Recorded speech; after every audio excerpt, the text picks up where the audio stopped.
Ketika ma'rifatul fana ditanya Syekh Abdul Hamid, siapakah engkau? Jawabannya Allah. Sama seperti Syekh Siti Jenar, sama seperti Al-Hallaj. Cuma mereka mabuk di situ, tidak terus. Karena lautan itu dia sangat dalam. Samudra fana itu sangat dalam. Jika dia berhenti di situ, dia akan terus tenggelam, tidak bisa kembali. Gak ada orang saklek dalam bermakrifat. Ya, maka jika ada orang bertorikot hari ini tidak menerima keluasan syariat, mereka telah melanggar daripada adab-adab rohaninya. Pertama, ma'rifat Sayyidina Abu Bakar disebut Siddiqiyah. Ma'rifat Siddiqiyah itu ujung ma'rifatnya tidak ada huruf, tidak ada suara, tidak ada ibarat, tidak ada kalam. Ketika seorang hamba mengaku, ya Allah, semakin aku mengenal engkau, semakin merasa aku tidak mengenal siapa engkau. Itu sebabnya zikir Sayyidina Abu Bakar, zikirnya khafi, matanya dipejam, lidahnya dikunci ke langit-langit, lalu dia diam, hanya menyebut Allah, Allah. Bahkan lafaz Allah pun nanti tidak disebut lagi, cukup nafasnya naik turun, bawah, bukan berarti itu nama Allah. Meskipun demikian kita akan tetap dituduh orang sesat, tidak ada masalah. Yang penting kita sadar bahwa kita lurus, kita sadar bahwa imam kita siapa. Ini adalah multi level marketing yang sesungguhnya. Maka jangan ragu, memulai wakaf dengan diri kita sendiri dan ajak orang lain. Dan yang ketiga, di halaman ketiga disebut ma'rifatul fana, mengetahui ilmu mengenai fana. Fana itu artinya lenyap, karam. Bukan berarti hamba bersatu dengan Tuhan, itu mustahil. Allah qadim, hamba itu hadis baru, maka tidak ada penyatuan antara yang baru dengan yang qadim Allah Ta'ala. Yang ada sang baru ini seperti kita merasa dirinya tiada, yang ada hanyalah Allah Ta'ala. Itu namanya ma'rifatul fana. Ma'rifatul fana ini jika diolah tidak diteruskan ke ma'rifat berikut, jadilah seperti Syekh Abdul Hamid, Datuk Ambulu. Tapi jika diteruskan ungkapannya, dia menjadi ma'rifatul baqa. Di ma'rifatul baqa kembali kesadaran si hamba. Ketika ma'rifatul fana ditanya Syekh Abdul Hamid, siapakah engkau? Jawabannya Allah. Sama seperti Syekh Siti Jenar, sama seperti Al-Hallaj. Man anta? Anda siapa? Allah. Itu bukan dia yang jawab. Kalau dia yang jawab batal, karena Syekh Abdul Hamid makhluk, dia benda baru, bukan Tuhan, ya. Lalu bagaimana kok itu bisa terjadi? Pernah terbayang nggak Nabi Musa dapat kalam Allah di Bukit Tursina, masuk goa? Itu Allah berbicara lewat apa? Allah menggunakan alam semesta yang ada di situ lalu berbicara. Tapi kalamnya tanpa huruf dan suara, kalamnya tidak menyatu pada benda. Apa rahasianya? Hanya Nabi Musa dan Allah yang tahu. Ya, itu rahasia-rahasia mereka, itu rahasia para nabi. Jika Allah dapat menggunakan bukit, cahaya sebagai media berbicara, maka Allah juga bisa mengkalamkan namanya pada nama hamba bernama Al-Hallaj, hamba bernama Abdul Hamid, hamba bernama Siti Jenar. Cuma mereka mabuk di situ, tidak terus. Karena lautan itu dia sangat dalam. Samudra fana itu sangat dalam. Jika dia berhenti di situ, dia akan terus tenggelam, tidak bisa kembali. Dalam bab hakikat mereka benar, tapi dalam bab syariat mereka melanggar syariat Muhammad secara ilmu zahir. Atas dasar itulah ahli fikih yang zahir menghakimi mereka. Inilah terjadi kenapa Sunan Kalijaga merestui penghakiman Syekh Siti Jenar. Kenapa? Sederhananya Sunan Kalijaga berbicara begini, Nabi Muhammad lebih tinggi dia apa ente? Kata Sunan Kalijaga kepada Syekh Siti Jenar, itu tinggi Nabi Muhammad. Nabi Muhammad pernahkah berbicara seperti kamu? Anallah, aku Allah.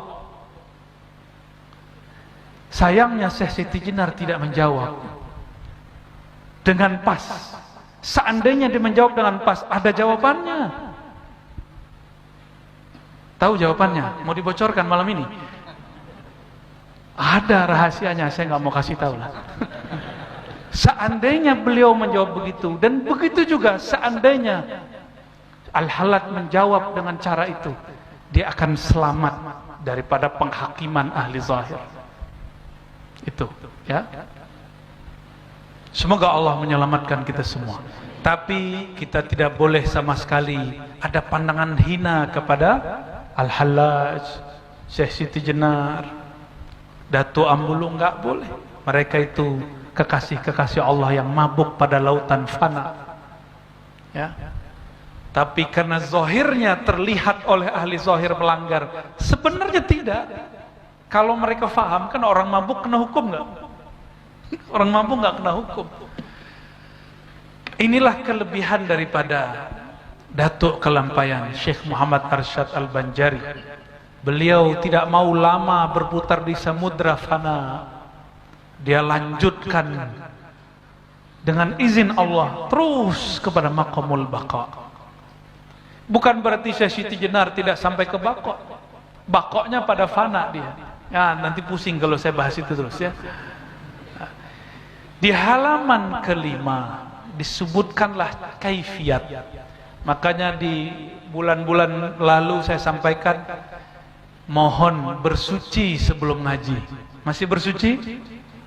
Syukur-syukur kalau tadi sore mandi taubat, atau kalau minimal mandi. Kenapa? Di sini lafaznya hendak mengerjakan zikir itu mandi dan bersuci daripada hadas lita, ya, daripada hadas. Lalu apa? Mengucap istighfar. Nanti kita praktek ya di ujung insyaallah. Lalu mungkin tidak sempat sembahyang 2 rakaat, sembahyang hajat. Dulu saya disuruh begitu. Habis mandi kita istighfar, disuruh sholat hajat 2 rakaat. Ya. Nanti kita tebus dengan salawat dan subhanallah walhamdulillah wala ilaha illallah. Jadi thariqat itu tidak saklek. Yang saklek itu orang jahil. Orang alim tidak ada yang saklek.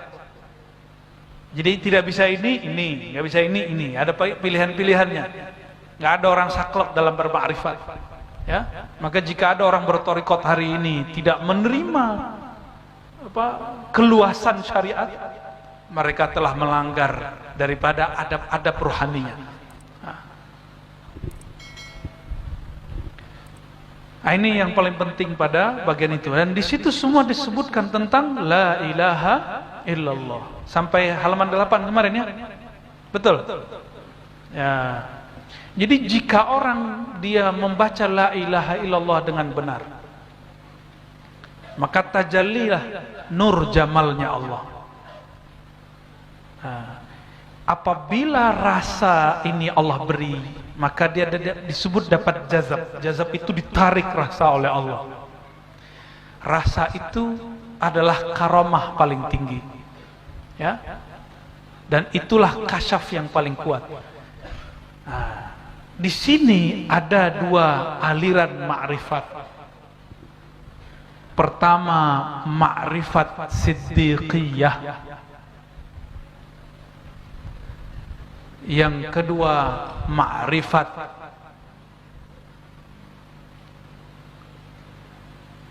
turabiyah atau aliyah. Jadi ada 2 jenis ma'rifat. Pertama, ma'rifat Sayyidina Abu Bakar disebut siddiqiyah. Ma'rifat siddiqiyah itu ujung ma'rifatnya tidak ada huruf, tidak ada suara, tidak ada ibarat, tidak ada kalam. Pernah dengar ada orang berbicara begitu? Ma'rifat itu tidak berhuruf, tidak bersuara. Ini namanya ma'rifat Abu Bakar As-Siddiq. Coba kita lihat ya kalimatnya di sini. Di halaman ke-9. Seperti kata Abu Bakar As-Siddiq radhiyallahu ta'ala anhu, al-ajzu anil andarkil idraki idrakun. Al-ajzu, lemah.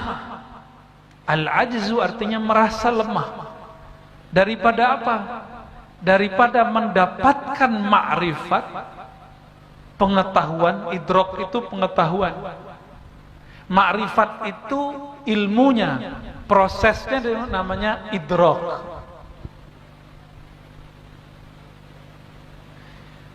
Ketika seorang hamba mengaku, ya Allah, semakin aku mengenal Engkau, semakin merasa aku tidak mengenal siapa Engkau. Itu ma'rifat Sayyidina Abu Bakar. Diungkapkan dalam bahasa lama, bila harfin wala sautin. Tidak ada huruf, tidak ada suara. Kalau begitu tutup buku, tutup kitab. Betul lah. Gimana? Mau tutup kitab malam ini? Abu Bakar cukup dengan diam. Apa kata Rasulullah kepadanya? Wahai Abu Bakar, jika ada hamba berdua, salisuhu ma Allah, salisuhum Allah. Jika ada orang berdua, maka ketiganya adalah Allah.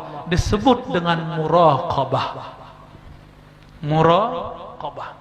Disebut muraqabah adadiyah atau muraqabah ma'iyah. Yang lebih tepat muraqabah ma'iyah. Apa arti muraqabah? Merasa dilirik, diawasi, dijaga. Apa arti ma'iyah? Bersama Allah Subhanahu wa ta'ala. Sayyidina Abu Bakar tidak ada kalam, dia hanya merasakan bersama Allah. Itu sebabnya zikir Sayyidina Abu Bakar, zikirnya khafi, matanya dipejam, lidahnya dikunci ke langit-langit, lalu dia diam. Hanya menyebut Allah, Allah. Ya. Itu ma'rifat Sayyidina Abu Bakar. Bahkan lafaz Allah pun nanti tidak disebut lagi. Cukup nafasnya naik turun. Ah, bawah, ih, ah, ih. Bukan berarti ah, ih itu nama Allah. Itu bunyi nafasnya. Disebut zikir tanafus, zikir anfas. Nafas berbunyi. Apapun bunyi di alam semesta, itu bunyi tasbihnya. Jika burung berkicau, kipas angin berbunyi, nafas kita juga berzikir. Itulah bunyi zikirnya yang baru diungkap oleh ulama terdahulu. Ternyata di dalam ungkapan itu ada lagi ungkapan, di balik ungkapan itu ada lagi ungkapan. Ternyata tiada batasnya. Maka kitab ini kalau orang katakan ini nggak boleh dikaji, kalau ini tidak boleh dikaji, kenapa Syekh Arsyad Al-Banjari tulis kitab ini? Ya? Bahkan ada yang lebih berjilid-jilid dari kitab ini, banyak. Saya punya banyak, kawan-kawan saya punya banyak. Kadang-kadang kita terlalu berlebihan kepada seorang imam. Ya? Baik.